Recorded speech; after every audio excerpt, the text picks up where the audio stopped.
हरिओम। आप सभी सनातन संस्कृति प्रेमियों का हार्दिक स्वागत है। आज हम चर्चा कर रहे हैं पूज्य संत श्री आशाराम जी बापू के बारे में। पूज्य बापू जी को कारावास में रहते हुए करीब करीब 9 साल हो रहे हैं और पूज्य बापू जी पर जो आज हम चर्चा कर रहे हैं, इस चर्चा में हमारे साथ आज जुड़े हैं संभाजी नगर के, महाराष्ट्र के औरंगाबाद के अरुण महाराज पिंपळे जी, जो प्रवक्ता है राष्ट्रीय वारकरी परिषद के। हम स्वागत करते हैं अरुण महाराज पिंपळे जी का। महाराज जी, आपका बहुत बहुत स्वागत है। रामकृष्ण हरे, हरिओम सभी सनातन भाइयों को। जी महाराज जी, हम आज बात कर रहे हैं पूज्य संत श्री आशाराम जी बापू के बारे में। और अभी कुछ ही दिन पहले सुब्रमण्यम स्वामी जी ने कहा कि सजा याफ्ता कैदियों को सरकार द्वारा छोड़ा जा रहा है, तो ऐसे में गलत तरीके से दोषी पाए गए और जो शारीरिक रूप से अस्वस्थ है, ऐसे 85 वर्षीय संत पूज्य आशाराम जी बापू को तो पहले रिहा किया जाना चाहिए। आप क्या कहेंगे महाराज जी इस विषय में? निश्चित सुब्रमण्यम स्वामी जी ये तो देश के जाने माने विधिज्ञ है और उनका बहुत बड़ा नाम है। उन्होंने जो भी वक्तव्य किया होगा तो कानून के हिसाब से ही किया होगा। मैं इतना कानून का जानकार नहीं हूं, तो भी मैंने कई सारे केसेस देखे हैं। जैसे कि एक अपने जिसको फिल्म स्टार बोलते हैं, संजय दत्त जी, जिसके ऊपर इतने बड़े बड़े आरोप थे, लेकिन उसको भी छोड़ दिया गया था। उसको भी पेरोल पे बाहर छोड़ा था और उसको सजा भी कितनी कम हुई थी। वो तो बॉम्ब स्फोट के आरोप में सम्मिलित थे, ऐसे कुछ तो इतने मुझे मालूम नहीं, लेकिन ऐसे बड़े बड़े आरोप में। और वैसे भी देखा जाए तो इस देश में बलात्कार, किसी का हत्या कर देना, ऐसे सारे कितने सारे लोगों को बाहर छूटते हुए, बाहर आते हुए मैंने देखा है। लेकिन बापूजी दोषी नहीं है, ऐसा मेरा व्यक्तिगत मानना है, क्योंकि उनका कार्य, उन्होंने ईश्वर की भक्ति, साधकों को भक्ति के लिए तैयार किया है, वो कभी दोषी नहीं हो सकते। मैं कभी ऐसा नहीं मान सकता हूँ वो दोषी है। बिल्कुल सही कहा महाराज जी आपने। और अब हिंदू राष्ट्र बनने की ओर हमारा देश जा रहा है, ऐसे एक चर्चा आजकल हो रही है। और राजनीतिक दलों द्वारा भी ऐसा प्रयास, मतलब एक ऐसा एक जनमानस में भी बहुत ऐसी चर्चा है कि भारत हिंदू राष्ट्र बनेगा। किंतु क्या जो बापू जी, जिन्होंने सनातन हिंदू धर्म के लिए, देश व संस्कृति के लिए अपना पूरा जीवन समर्पित कर दिया, ऐसे पूज्य आशाराम जी बापू आज जेल में है, तो ऐसे हालात में क्या देश हिंदू राष्ट्र बन सकता है? उनको जेल में रखकर, ऐसे संतों को जेल में रख करके भारत हिंदू राष्ट्र बनेगा? क्या कहेंगे महाराज जी आप? संतों के बिना हिंदू का राज, हिंदू राष्ट्र कभी नहीं बन सकता जी, प्रभु रामचंद्र जी का राज्य भी संतों के बिना नहीं हुआ है। वशिष्ठ ऋषि के बिना वो भी अधूरा था, विश्वामित्र के बिना वो भी अधूरा था। हमारी ऋषि परंपरा ही आदर्श राज्य निर्माण करने वाली और आदर्श राजा को मार्गदर्शन करने वाली परंपरा है। ऋषि परंपरा से ही राष्ट्र, हिंदू राष्ट्र हो, राम राज्य हो, ये बनता है। मैं जिस महाराष्ट्र से आता हूं, वह महाराष्ट्र छत्रपति शिवाजी महाराज जी का महाराष्ट्र उसे कहते हैं। और छत्रपति शिवाजी महाराज जी को मार्गदर्शन स्वयं संत श्री तुकाराम महाराज, संत रामदास स्वामी, और ये ऋषि परंपरा मानने वाला ये महाराष्ट्र है। और ये मेरे गले में ये राजमुद्रा है, प्रतिपच्छ चंद्र लेखे व वर्धिष्णु विश्ववंदिता, शाह सुनो शिवशेषा मुद्रा भद्राय राजते। हमारी परंपरा, ऋषि परंपरा बहुत बड़ी परंपरा है। और आप सभी को पता है, सभी को मालूम है, आर्य चाणक्य, इनका ही इतिहास आप सबको मालूम है। और मैं तो यह कहता हूं कि पूजनीय संत आसाराम जी बापू यदि यह 9 साल अंदर नहीं होते तो भारत का, ये हिंदुस्तान का अलग ही नक्शा होता था। क्योंकि इतने बड़े पैमाने पर संत श्री आसाराम जी बापू जी ने जो प्रचार और प्रसार धर्म का किया है, श्रीमद् गीता भागवत का किया है, रामायण महाभारत का किया है, इतना प्रचार प्रसार, इतनी बड़ी संस्था और उसके संस्थापक और उसके मार्गदर्शक, उनके मार्गदर्शक अंदर जी पूरे हिंदू राष्ट्र का और हिंदू राष्ट्र का सपना देखने वाले, हिंदवी स्वराज्य का वाले सभी लोगों का ये भ्रम निराश है और सभी लोगों को पीड़ा है, क्योंकि इतने सारे लोगों को जागरूक कर, धर्म तभी बचता है जब उस धर्म को उसका धर्म शिक्षण मिलता है। धर्म जब तभी बचता है, उसके गुरु, उसके महात्मा, उस धर्म के संत अपने समाज को सही रास्ता दिखाते, धर्म की शिक्षा देते हैं। पूज्य श्री संत आसाराम जो शिक्षा दी है साधकों को, ईश्वर निष्ठ बनाया है, और ईश्वर निष्ठ लोग ही अपने धर्म को बचा सकते हैं, धर्म की रक्षा करते हैं। जिसको धर्म की शिक्षा ही मालूम नहीं, वह धर्म की रक्षा कैसे करेंगे? जिसे श्रीमद् भगवत गीता ही मालूम नहीं, भागवत ही मालूम नहीं, रामायण ही मालूम नहीं, वो लोग कितने भी बड़े संख्या में हो, लेकिन वो धर्म का और हिंदू राष्ट्र का सपना पूरा नहीं कर सकते, ऐसा हमारा मानना है। और संत पूजनीय आसाराम जी बापू के जो साधक है, उनके प्रति हमारा बहुत प्रेम है, क्योंकि हमारे महाराष्ट्र में, जिस महाराष्ट्र से मैं आता हूँ, वह ज्ञानोबा तुकोबा परंपरा का महाराष्ट्र है। और माऊली ज्ञानोबा राय, जिनको हम आदर्श मानते हैं, वह माऊली ज्ञानोबा राय जी, हम उनको यवग्यांचे माऊली, मराठी में उनको कहते हैं यवग्यांचे वो माऊली है। साधकांचा माय बाप दरुशने हरे ताप, वो साधकों के माय बाप है। साधक अवस्था जिनके वजह से हर वारकरी संप्रदाय के वारकरी को प्राप्त होती है, वह माऊली ज्ञानोबा राय की प्रेरणा से और उनके शिक्षा से होती है। वैसे ही वो माऊली ज्ञानोबा राय तुकोबा राय का, ऋषि परंपरा का, व्यास वाल्मीकि ऋषि का ही प्रचार और प्रसार पूज्य संत श्री आसाराम जी बापू जी ने किया था। और इसकी वजह से ही, क्योंकि जी पूरे जगत में हिंदू धर्म का बोलबाला, सनातन धर्म का बोलबाला, सनातन धर्म को मानने वाले एक गट्ठा होते थे और भगवान की पूजा अर्चा करने लगे थे। और हिंदवी स्वराज्य का, हिंदू राष्ट्र का सपना उसी मार्ग से ही जाता है, क्योंकि साधकों के वजह से ही भगवान की कृपा होगी और उनके ही मतलब गर्भ से उनके ही संतानें हिंदू राष्ट्र बनाएगी, ऐसा हमारा मानना है। कोई चोर चपंगे लफंगे कोई हिंदू राष्ट्र नहीं बना सकते। धर्मनिष्ठ साधक के बच्चे, साधक की संतानें ही इस देश को हिंदू राष्ट्र बना सकते हैं। ये बहुत अच्छी बात कही महाराज जी ने कि साधक और साधक के बच्चे हिंदू राष्ट्र बना सकते हैं। और इन साधकों को, जो साधकों का जीवन संवार रहे हैं, इतने साधकों के हिंदुओं के सोए हुए स्वाभिमान को जो जगा रहे हैं, ऐसे संतों को जेल में रखकर निश्चित हम हिंदू राष्ट्र बिल्कुल नहीं बना सकते हमारे देश को। महाराज जी, एक सवाल और है कि संतों पर अत्याचार हो रहा है, बापू पर अत्याचार हो रहा है, संत सह रहे हैं, लेकिन जो हिंदू हित की बात करने वाली जो राजनीतिक पार्टियां हैं, वो भी इस गंभीर मामले में, इस गंभीर विषय के प्रति उदासीनता बरत रही है। तो ऐसे में समाज को क्या करना चाहिए?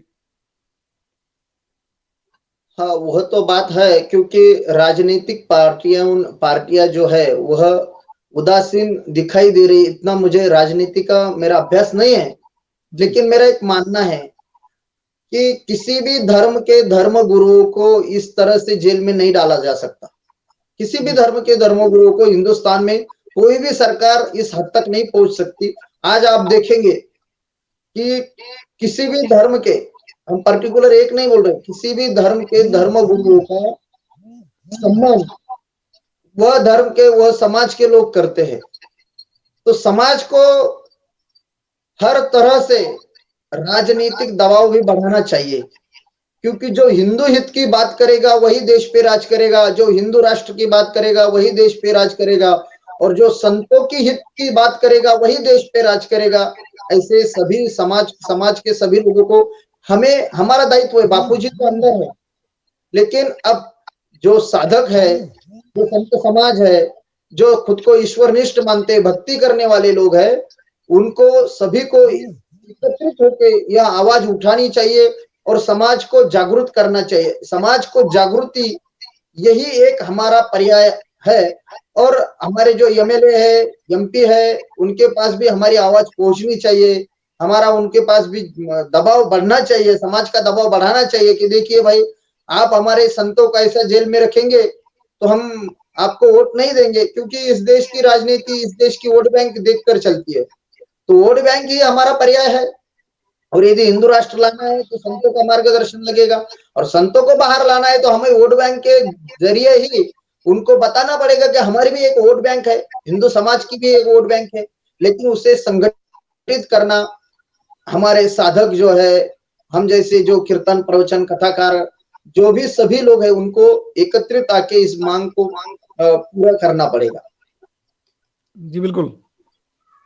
मेरा अगला सवाल महाराज जी से वही था कि एक संत ने भी ऐसा कहा है कि जो पार्टी बापू जी को बाहर लाएगी हम उसी को वोट देना चाहिए। तो महाराज जी ने भी कहा ही है कि हमको हमारी ताकत, वोट बैंक की ताकत हमें उन्हें दिखानी पड़ेगी। महाराज जी एक सवाल आपसे, आखिरी सवाल एक और करूंगा कि बापू जी को जेल में करीब करीब 9 साल हो रहे हैं, 60.5 वर्ष तो हो ही गए, 85 वर्ष की आयु है, शरीर में गंभीर बीमारियां है और केस झूठा है, लड़की की मेडिकल रिपोर्ट भी नॉर्मल है। तो ऐसे में क्या उनको रिहा नहीं किया जाना चाहिए? देखिए, इस देश का दुर्भाग्य है कि इस देश में सभी संतों को दबाया जाता है। बापू जी को अरेस्ट करना ही षड्यंत्र था, लेकिन उससे बड़ा षड्यंत्र हमें लगता है कि उनको जेल में रखना है। क्योंकि ठीक है, आरोप हुआ है, सब बातें ठीक है, लेकिन क्या इतने बड़े एक संत को, हिंदू समाज को जागरूक करने वाले संत को ऐसे जेल में डाल के 9-9 साल सड़ाया जाता है?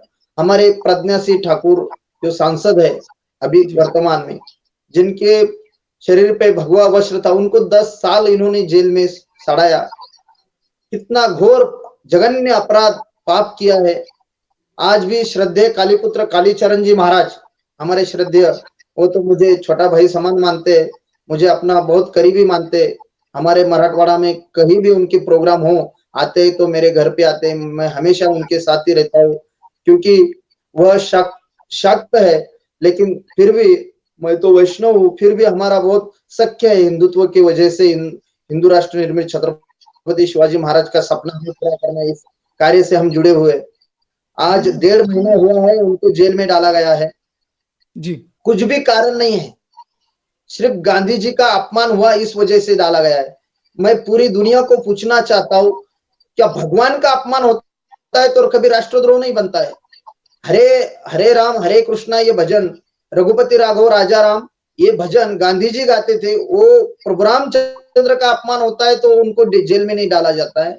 तो इस छोटा सा अपराध है, कोई बड़ी बात नहीं है। गांधी जी के ऊपर टिप्पणी की इसलिए उनको जेल में डाला गया। क्या उनको अभिव्यक्ति स्वतंत्रता नहीं है? तो इस बात से हमें लगता है कि यह पूरी तरह षड्यंत्र के तहत पूरे देश में यह हो रहा है। बापू जी को षड्यंत्र के तहत अंदर डाला गया है, क्योंकि बापू जी यदि बाहर रहते थे, आज तक बाहर रहते थे, तो देश का चित्र अलग रहता था। और संतों को दबाया जाता है कि संत सच कहते हैं, और सच बहुत सारे लोगों को सहन नहीं होता है, हजम नहीं होता है, उनके पेट में दर्द होता है। पूरी तरह से अनेकों राजनेता है, अनेकों गुंडे है, माफिया है, सबके ऊपर अलग अलग धाराएं है, लेकिन उनको जेल में नहीं डाला जाता। और जेल में उनको अरेस्ट हुआ भी तो तुरंत उनको रिहा किया जाता है, उनको जामीन मिलती है, उनको उनकी जमानत पे और बाहर आ जाते हैं। लेकिन संतों को हमेशा के लिए दबाया जा रहा है। 70 साल से संतों को दबाया जा रहा है। इसलिए संत कोई भी आवाज बढ़ाने की, कोई आवाज करने के मन से आता ही नहीं है। उनका आवाज किया तो उनको दबाया जाता है। ये सबको पता चल रहा है, सबको मालूम है, और इसके कितने सारे उदाहरण हैं। उसी एजेंसी ने हमारी साध्वी प्रज्ञा सिंह ठाकुर को 10 साल तक उनकी प्रताड़ना की, उनको जेल में डाला गया, और वो जब बाहर आई तो निर्दोष है। वैसे ही पूजनीय संत आसाराम जी बापू निर्दोष है। और आज मैं इस वीडियो के माध्यम से सभी साधकों से कहना चाहता हूं कि कोई भी आपके खिलाफ बोलता हो तो आप चुप मत बैठिए, उसको उत्तर देना आपको चाहिए। हमारे यहाँ संत तुकाराम महाराज जी का अभंग है, धर्माचे पालन करने पाखंड खंडन। जो भी पाखंडी है वो ही पूजनीय संत आसाराम जी बापू के ऊपर प्रघात करते, आघात करते, उनको आरोप करते, उनकी टिंगल टवाली वो करते, अपमान करते। सब साधक को एक गट्ठा हो कि हाँ हम साधक है, पूजनीय संत आसाराम जी बापू के मार्ग से, उनके वजह से, उनकी दीक्षा की वजह से हम ईश्वर की भक्ति करते, ईश्वर निष्ठ है। जो भी षड्यंत्रकारी है उन्होंने गलत तरीके से मैसेजेस पूरे सोशल मीडिया में फिराए हैं, मीडिया ने भी गलत तरीके से उनका प्रचार प्रसार किया है। जो लोगों ने 1 रुपया भी बापू के लिए नहीं दिया वह लोग बापू के नाम पर और बापू का अपमान करते हैं, संस्था का अपमान करते हैं, बापू जी के कार्य का अपमान किया। 1 रुपया भी उन्होंने नहीं दिया है। वो कहते हैं इतना पैसा है, उतना पैसा है। पैसे के वजह से और अन्य सारे वजह से उनके ऊपर पॉलिटिकल के वजह से आरोप करते, प्रत्यारोप करते। कोई भी सभी साधकों से मेरा निम्र निवेदन है, देखिए बापू जी हमारे गुरु है और साधकों ने बापू जी के पीछे, बापू जी को गुरु मान के ये सब दान दक्षिणा सभी साधकों ने दिया है। कोई दूसरे पुरोगामी षड्यंत्र निधर्मी धर्मनिरपेक्ष वाले कहने वाले लोगों ने नहीं दिया है। और उनको सड़े तोड़ जवाब देना सभी साधकों की जिम्मेदारी है। उनको कहना चाहिए तुमने क्या दिया था बापू जी के आश्रम के लिए, क्या दान किया है जो तुम बोल रहे हो बापू जी के विरोध में। बापू जी हमारे गुरु है, हमारे ईश्वर समान है, क्योंकि हमारे शास्त्रों में कहा है कि गुरु ईश्वर का ही रूप होते, गुरु ईश्वर का ही माध्यम होते। गुरु के वजह से हमारी ईश्वर समझ में आता है, ईश्वर की भक्ति हम कर सकते हैं। इसलिए हमें हमारा साधकों से निवेदन है कि आप किसी भी षड्यंत्रकारी धर्मनिरपेक्ष सेकुलरवादी पुरोगामी तथा कथित लोगों का उनका पाखंड का खंडन हमें करना चाहिए और डटकर कहना चाहिए कि हम बापू जी के साधक है, हम ईश्वरनिष्ठ है और हम सनातनी हिंदू है, ऐसा हमें कहना चाहिए। तभी ये लोगों का आवाज बंद होगा। बिल्कुल, बहुत अच्छी बात कही महाराज जी, बहुत बहुत आपको साधुवाद है। और पूज्य बापू जी को एक षड्यंत्र के तहत फंसाया गया, उन पे झूठे आरोप लगाकर उनको जेल में रखा गया, ये हमने भी सुना। महाराज जी के भी विचार यही है। और साधकों को एक संगठित होने के लिए महाराज जी ने जो यहाँ भी एक निवेदन किया है, आह्वान किया है, तो निश्चित रूप से हम साधकों का जो कर्तव्य है उसमें और अधिक मतलब और अधिक हम उसमें प्रयास करेंगे। और महाराज जी आपने जो आपका समय आप आज हमको यहाँ दिया है उसके लिए आपका बहुत बहुत आभार हम व्यक्त करते हैं। बहुत बहुत कृतज्ञता। धन्यवाद। परित्राणाय साधूनां विनाशाय च दुष्कृतां धर्म संस्थापनार्थाय संभवामि युगे युगे युगे। आप सभी साधकों के चरणों में मैं प्रणाम करते हुए कहना चाहता हूँ, देखिए बापू जी के ऊपर ही आरोप हुए हैं, ऐसा नहीं है। उनके ऊपर ही लांछन लगाया गया है, ऐसा नहीं है। जिस प्रभु रामचंद्र की हम भक्ति करते आ रहे हैं, उस प्रभु रामचंद्र का अपमान और विडंबन टिंगल टावली उनको ऊपर भी इतना आरोप प्रत्यारोप किया है इस देश में 70 साल में, वो हमें भूलना नहीं चाहिए और हमें याद रखना चाहिए कि सब झूठ है। धन्यवाद। रामकृष्ण।